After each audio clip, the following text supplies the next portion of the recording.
What's going on, everybody? Today is Wednesday, July 22nd, 2020. And guess what? Barack Obama is still the most corrupt president in the history of our country. So, let's see. Everybody's coming in. Everybody's coming in.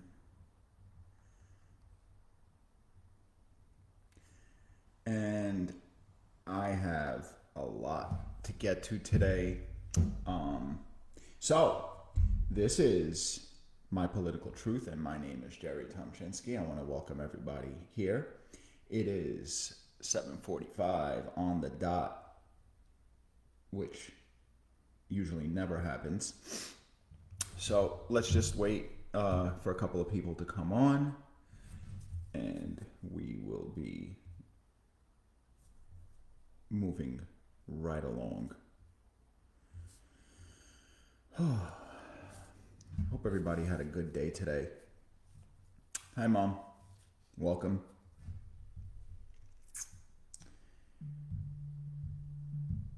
So, let's see here. Let's,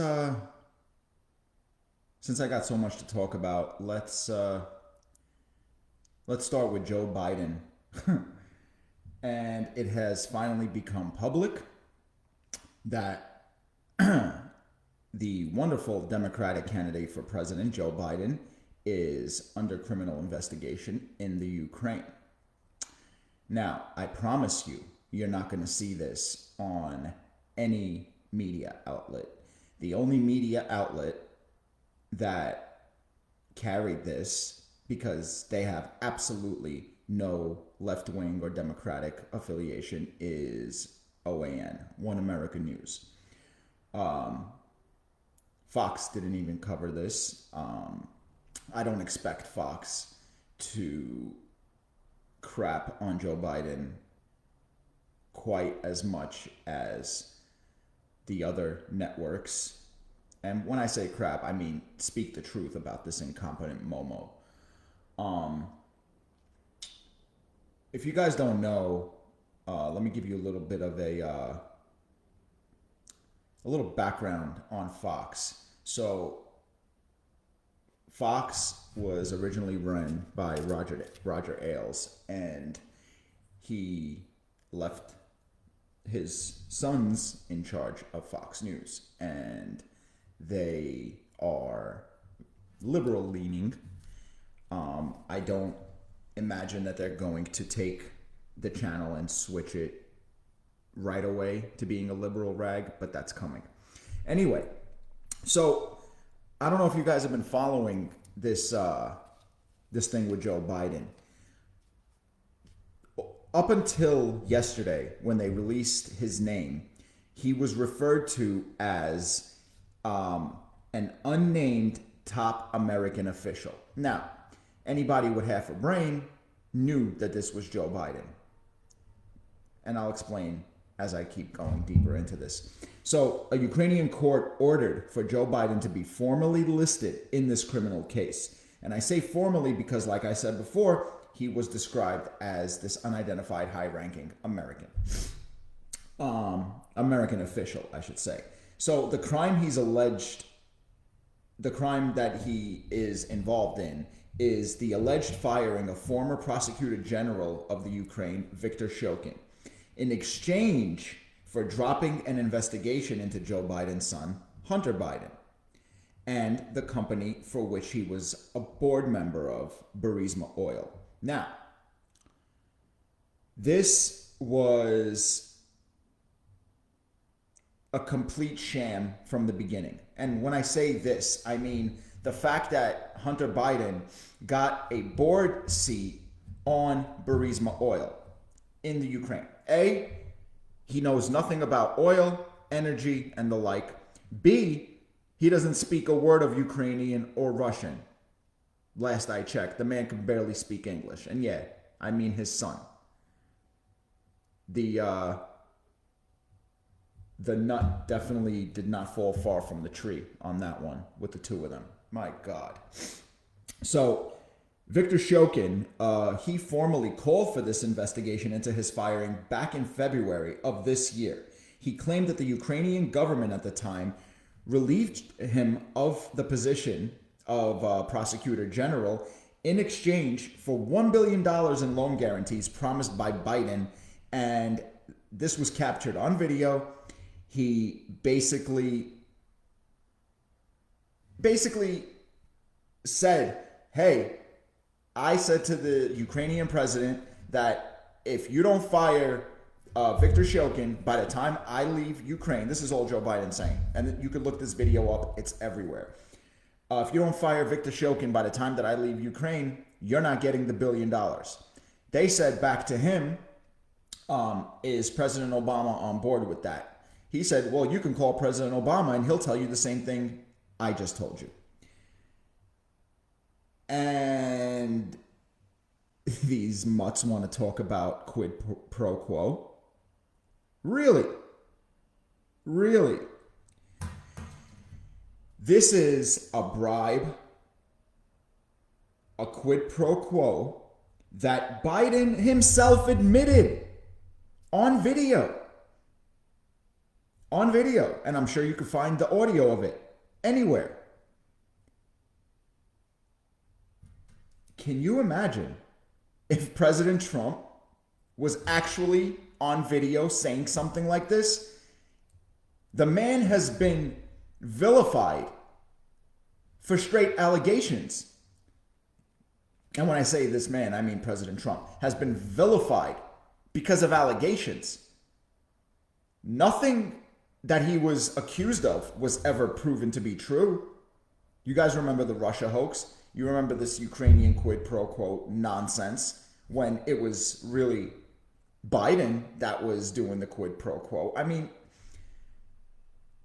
how is this not news everywhere? I mean, I'm not the smartest guy in the world and I don't know my history like I should, but I'm pretty certain that never in the history of the United States have we ever had a presidential candidate that was under criminal investigation by any government, foreign or domestic, at the time that he was running.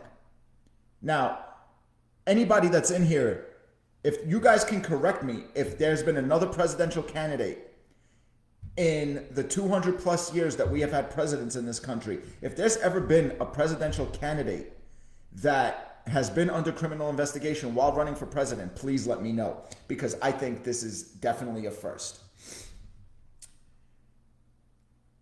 The courts have ruled that it is improper to withhold Joe Biden's name because there is enough evidence to move forward with this investigation.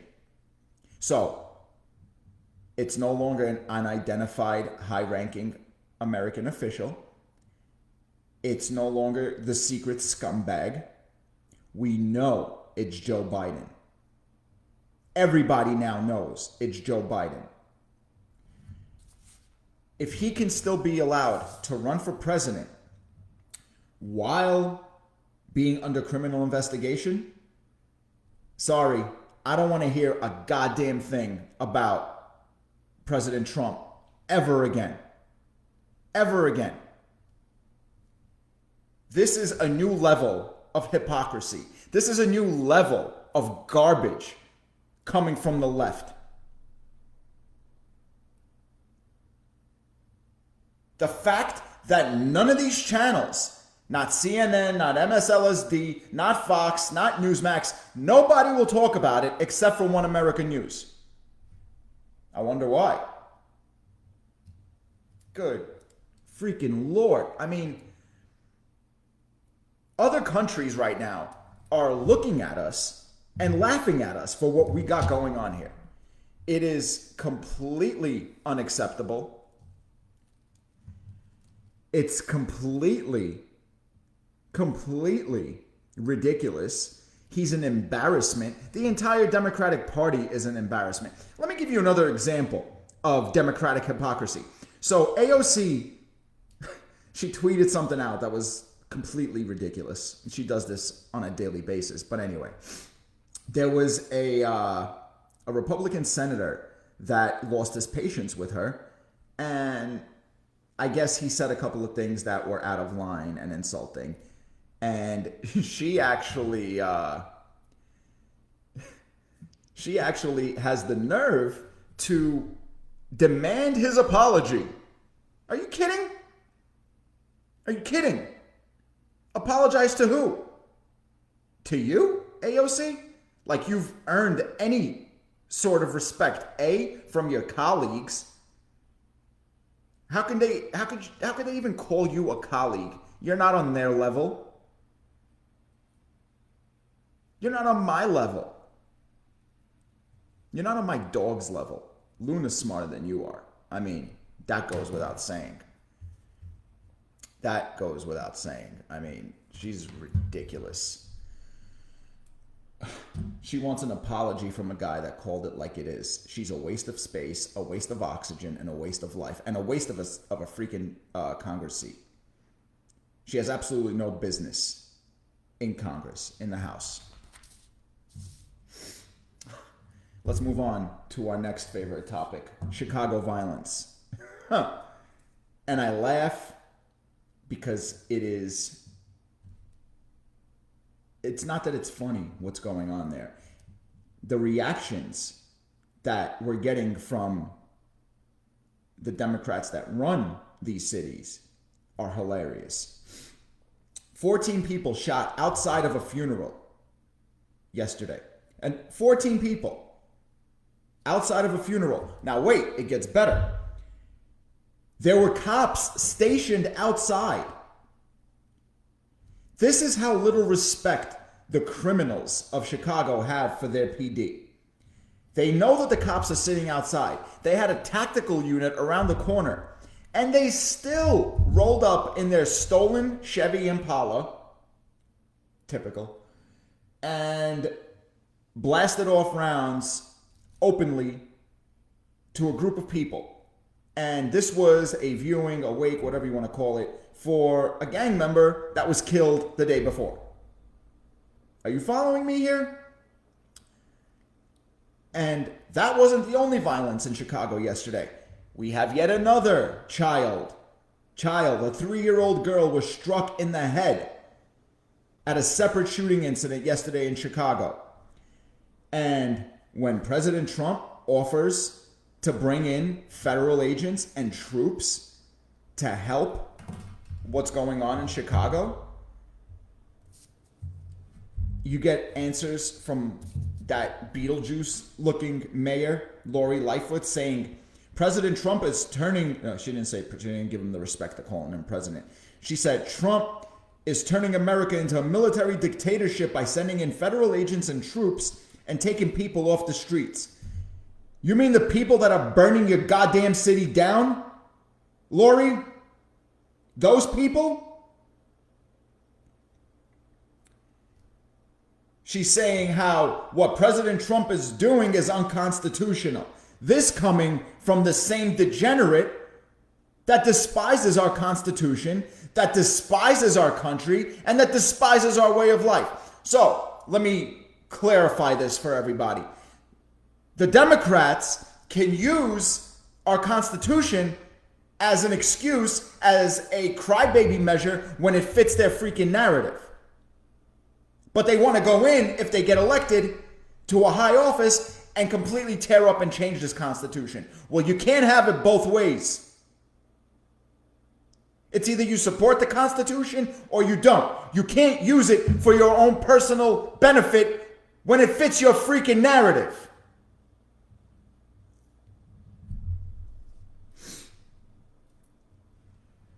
Shut the hell up and get the hell out of my country, you goddamn commies. Nothing that this president can do will get a thank you from these animals.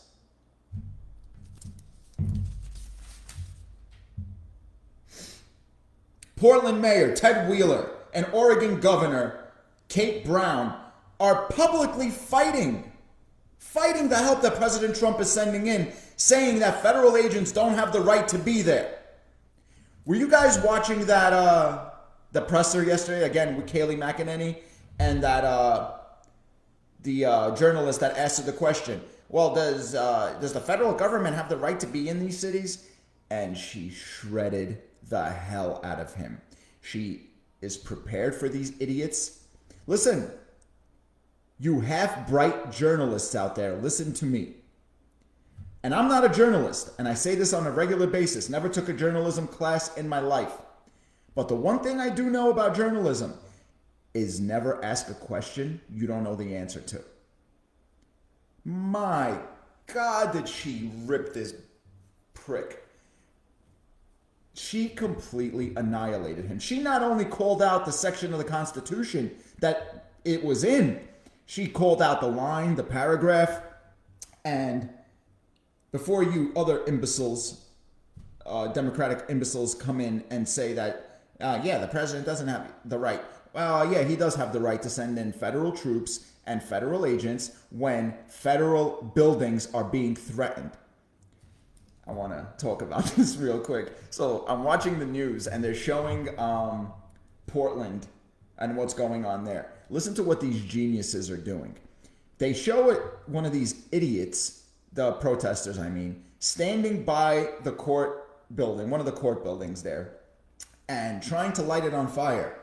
I swear he was using like a book of matches and lighter fluid. I'm not kidding. This was on, I believe this was on CNN. Because I do have to force myself to watch that garbage at least like an hour a day. But yeah, this Mensa member was trying to light a brick and mortar building with a book of matches and lighter fluid. This is the kind of people that we're dealing with. The non-binary, I identify as a kitchen sink people. I mean, listen. I'm the first one to tell you that America is filled to the rafters of the stupidest people in the world. But I ain't gonna lie. I mean, I didn't think it was this bad. These Democrats are really showing themselves, and they're showing their supporters. I mean, whew.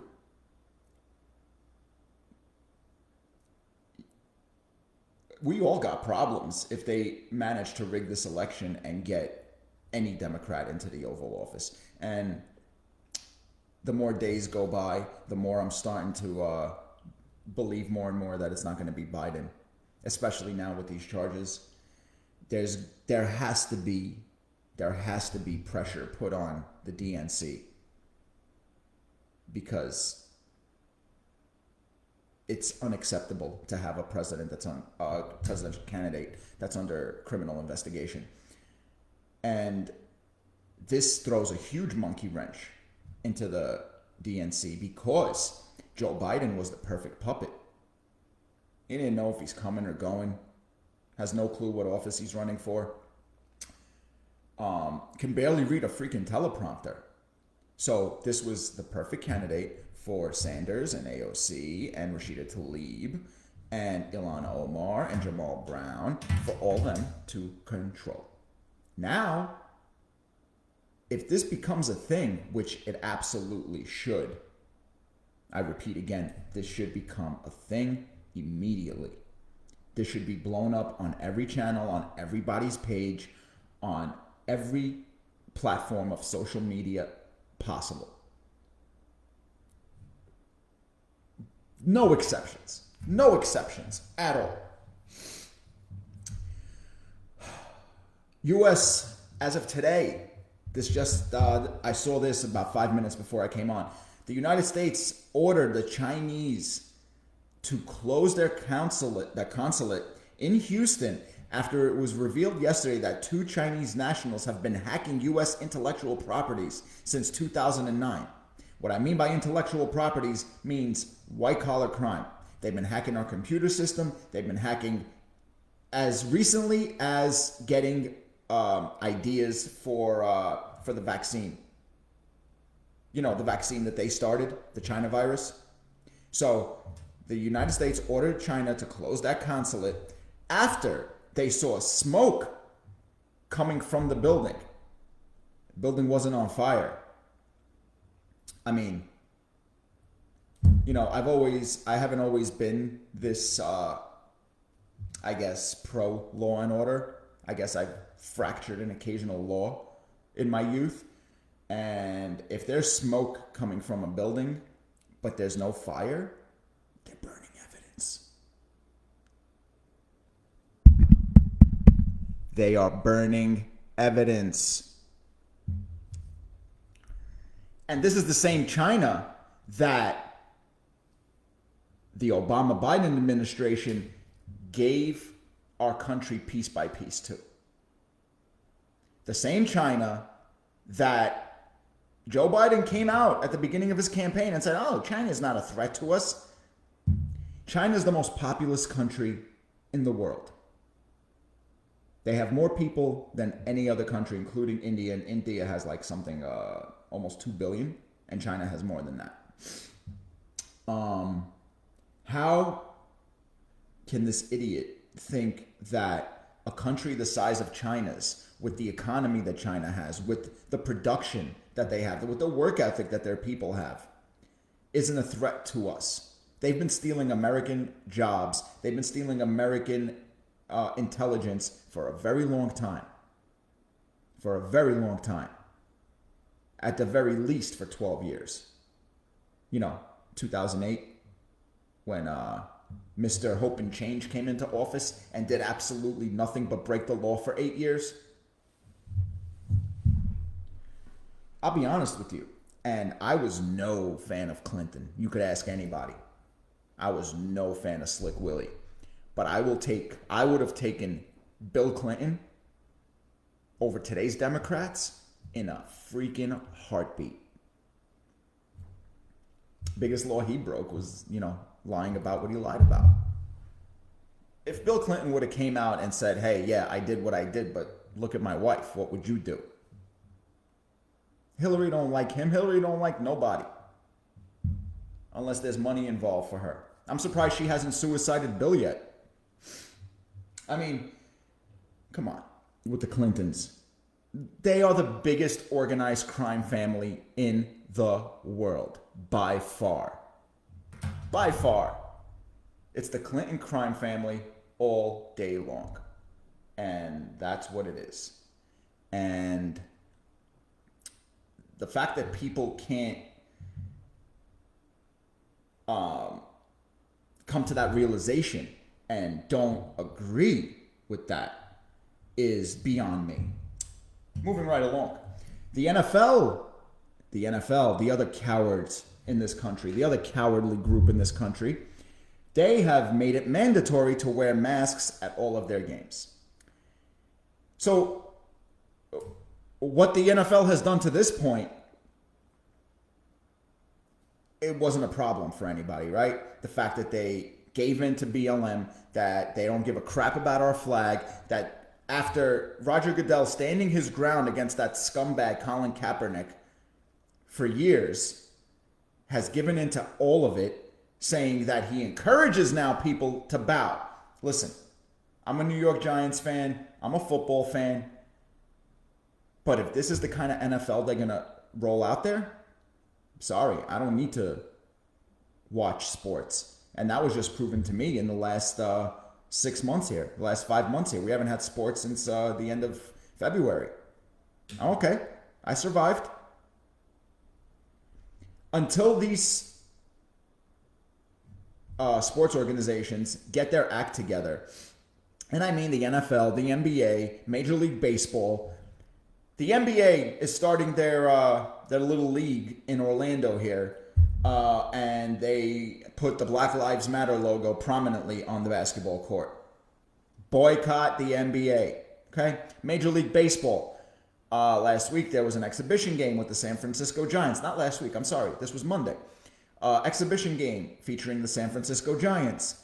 And half of the San Francisco Giants took a knee. Major League Baseball said nothing. Another cowardly organization. Bye, NBA. Bye, NFL. Deuces. I don't need any of you.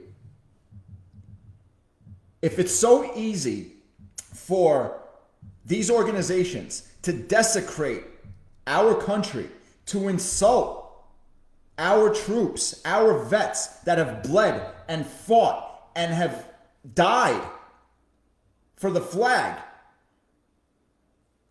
for these scumbags to allow their employees, because that's what athletes are. They're employees, not of the team that they're playing for, but for the organization. For the NFL, for MLB, for NBA. If those organizations could allow their employees to desecrate a country that puts tens of millions of dollars in their oppressed pockets, then I don't need to watch them. Oppressed. When were you oppressed? Between the Lamborghini and the Ferrari? Or was it between the Maybach and the Rolls Royce? Oppressed. Colin Kaepernick, really oppressed. Scholarships his entire life. 2 white parents in the suburbs. Yeah, he's oppressed. I'm just curious, Colin. Why didn't you do any protesting when it was off season? Only during the season and only after he was benched did he start taking a knee. Why? Were you afraid you were losing attention, prick? That's when he started taking a knee. When his starting job got taken away from him and during the season. Off season? Come on, you know what these NFL, NBA players do? They are in the strip club every night. They're on their yachts. They're in Miami. They're in LA. They're in San Tropez. He didn't have time to protest because he was living his oppressed life. I hold responsible the idiots that side with them. I hold responsible you imbecile Democrats that support these people. Yeah, when he got benched for Blaine Gabbert, exactly. He took that personally, Eric. I had to laugh, my brother coming in with the punchlines. Yeah, I mean, listen, if I got benched for Blaine Gabbert, I'd probably look for a reason to attract attention to myself as well. Good God. I have absolutely no love for any of these organizations at all, especially what I've seen over the last few months and their support for Black Lives Matter and their support for Antifa. Listen, I'm not going to go into explaining why I despise these organizations. You guys know why. So there's no reason to jump into it again, okay? So if any of our American organizations can support communist organizations like BLM and Antifa, they get nothing from me. They get absolutely nothing from me. And again, I'm nobody. I could just speak for myself. I can't force people to boycott. I can't force people not to buy merchandise. I can't force people not to do anything because I'm not a Democrat. I'm not going to ask you to stop doing something because I don't like it. I can only control what I do. So I will choose not to buy an NFL ticket or a jersey or a hat or whatever. Won't happen. Hi, Irina. I'm sorry you didn't get a notification. Facebook isn't notifying nearly as many people as I have in the group when I come on, that I'm coming on. And I apologize for that. Damn, I'm already on 30 minutes and I still have so much to talk about. Let me get to this real quickly. At 3:45 a.m. this morning, so late last night, the NYPD went into City Hall Park and they literally cleaned up Tent City. Finally! Freaking finally! And the funniest thing about this, I heard this news on 1010 Wins out of New York today, right? And they said, and I literally almost crashed when I heard this. They said that Mayor Big Bird de Blasio ordered the cleanup of the violence. De Blasio hasn't done a thing in 6 years. In 6 years! and they want to give him credit. Listen, the only reason this even happened last night is because President Trump is, as of today, going into Chicago and going into Albuquerque, New Mexico. He's going to make an example out of both of those damn cities. And I promise you, if New York City, if Seattle, if the rest of them, Atlanta, don't fall in line, I promise you, President Trump is going to send his crew of ass kickers there too. Rightfully so. You know what? I have one more thing I want to talk about. And what President Trump is doing right now, and this all ties into what I've been saying, with sending in the FBI, the ATF, the U.S. Marshals, the DEA. Those are the federal agencies that he's sending, along with some National Guard troops. This entire movement is called Operation Legend. Operation Legend is named for a 4-year-old boy named Legend that was shot and killed. Okay? And this began in Kansas City when the governor of Missouri asked for help to calm the violence down in his cities. In his cities. Now, this boy Legend that was killed, he was shot by a stray bullet while sleeping in his bed. So, you know, when you say your nightly prayers, you know, now I lay me down to sleep, I pray the Lord my soul to keep. If I should die before I wake, I pray the Lord my soul to take. This little boy died before he woke at 4 years old. And you got animals like Lori Lightfoot, like de Blasio, like Jenny Durkin, like Mayor Fry in Minneapolis, like Andrew Cuomo in New York, not wanting the help because they can't do the job because of their dereliction of duty. That's exactly what it is. It's dereliction of duty. And what I mean by that, when you're derelict in your duties, means you're not doing your freaking job. I want to thank you guys for joining me again. We're going to end this again, as we do every night, with a quote. This comes from the 34th President of the United States, Dwight D. Eisenhower. Politics ought to be the part-time profession of every citizen who would protect the rights and privileges of free people and who would preserve what is good and fruitful in our national heritage. I want to thank you guys for joining me again. I will be back tomorrow, same time, same place, same group. I appreciate the support. Hey, please check out the interview I did with comedian Freddie Rubino yesterday. My God, I had so much fun doing it. The guy is funny. He's smart. It was a great watch. So check it out. It's on my page. It's on my YouTube. It's on my Instagram. It's everywhere. So check it out and join me back tomorrow night. All right, 7:45. Love you guys. Have a good night.